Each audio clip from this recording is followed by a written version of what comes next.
Sa Barangay San Ignacio, isang liblib na baryo sa paanan ng bundok, pumanaw si Mang Lazaro de la Cruz, ang dating kapitan ng barangay sa edad na 79. Kilala siya bilang matalino, matapang at makapangyarihan. Para sa mga kabataan, isa siyang huwaran. Para sa matatanda, siya ang haligi ng barangay.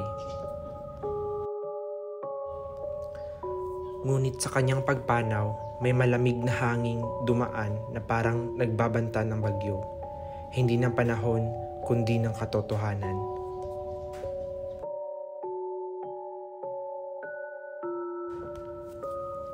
Nandoon ang mga anak ni Mang Lazaro, si Liza, ang panganay, konserbatibo at palasimba, si Marvin, ang pangalawa, dating OFW, at si Elsa, ang bunso, tahimik pero malapit sa ama.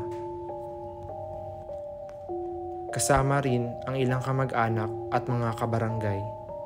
Sa pag-uumpisa pa lang ng lamay, may napapansing anino si Elsa tuwing gabi. Isang lalaking nakatayo sa may likuran ng kabaong, pero wala namang tao roon. Ipinakita ng kanyang anak na si Liza, ang panganay, ang bangkay ng isang puting kabaong na may palamuti ng krus. Ngunit ang mga mata ay hindi mapakali. May kung anong bumabagabag sa kanya. Nandoon din si Marvin, ang pangalawang anak, tahimik ngunit may halong galit sa kanyang mga mata. At si Elsa, ang bunso, tahimik, malalim ang iniisip at tila laging may gustong itanong ngunit hindi naman masabi.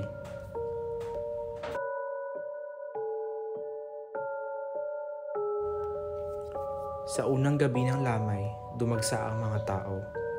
Mga kapitbahay, kabarangay at mga dating kaibigan ni Mang Lazaro. Ngunit sa likod ng mga bulaklak at dasal, may mga bulong-bulungan.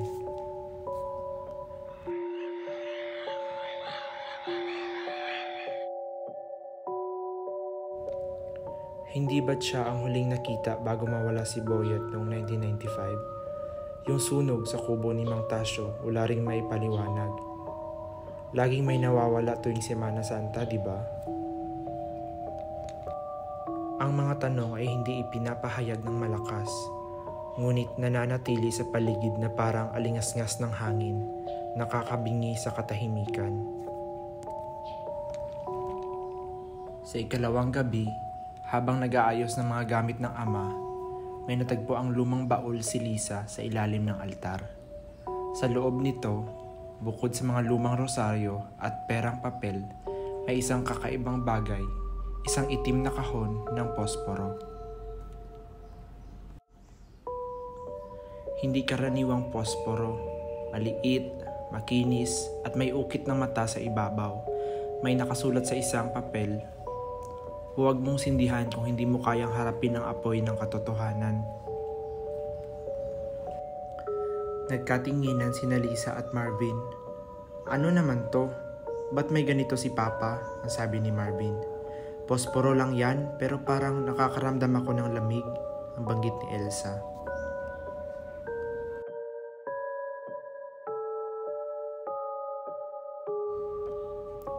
Ngunit sa halip na iligpit, isinuksok ni Lisa sa bulsa ang kahon. Kinagabihan, biglang nag-brown out ng 2:00 ng madaling araw. Kasabay ng pagdilim, may amoy ng nasusunog na kahoy. Isa sa mga kandila sa paanan ng kabaong ay natumba. Si Mang Lazaro tumayo sa kabaong at nakangiti siya. Nang tingnan, wala namang kakaiba, nakahimlay pa rin ang katawan, ngunit ang mga mata nito tila may bahagyang bukas.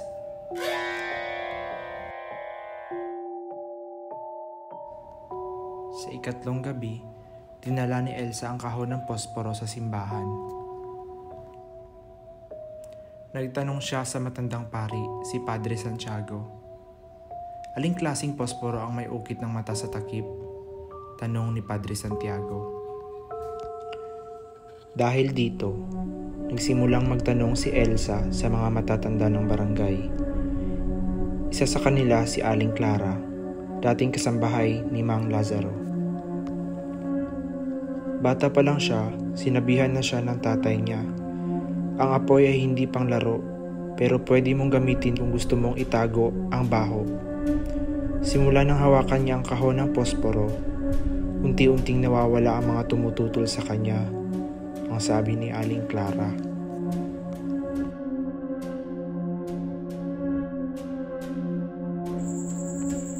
Kinumbinsi ni Elsa si Marvin at Lisa na halugugin ang lumang kwarto ni Mang Lazaro. Sa likod ng istante ng lumang aklat, may tagong kompartimento. Doon nila natagpuan ang isang lumang journal. Sunog ang gilid at ang mga pahina ay naninilaw na. At may nakasulat na, sa ikatlong sindi, dumating siya. Sa ikapitong alay, tinanggap niya ako. Sa bawat apoy, isa ang nawawala. Sa bawat pagsisinungaling, isang tao ang tumatahimik. Ito ang halaga ng kapangyarihan. Ito ang apoy ng bantay sa gubat. Bumalik sa isipan ni Marvin ang misteryosong pagkawala noong bata pa sila. Si Boyet, na huling nakita sa likod bahay ng De La Cruz. Si Mang Tasio, na nagsabing may itim na apoy sa ilog. Ang matandang Lolo Pepe, na nasunog sa gitna ng ulan. Lahat sila tila konektado. Lahat sila may kaugnayan kay Mang Lazaro.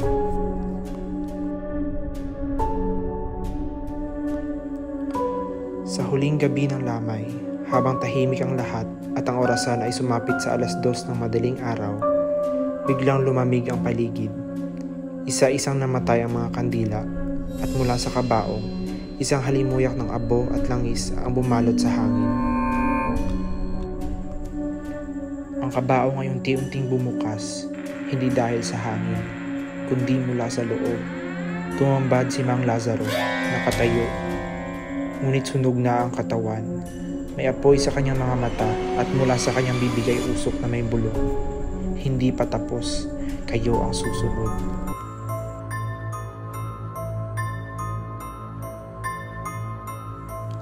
Nagsisigaw ang mga tao. Naparalisa si Lisa. Napaluha naman si Elsa. Ngunit si Marvin, humawak ng posporo at isinindi ang isa. Sa sindi, biglang nagpaliwanag ang paligid. Tumilapon si Mang Lazaro pabalik sa kabaong. Ngunit kasabay noon, lumitaw ang mga anyo ng mga nawawalang tao. Lahat sila umiiyak, nilalamon ng apoy at nakatingin kay Mang Lazaro. "Itay, anong ginawa mo?" ang tanong ni Lisa. "Ang posporo ang susi. Bawat sindi, isa ang nawawala.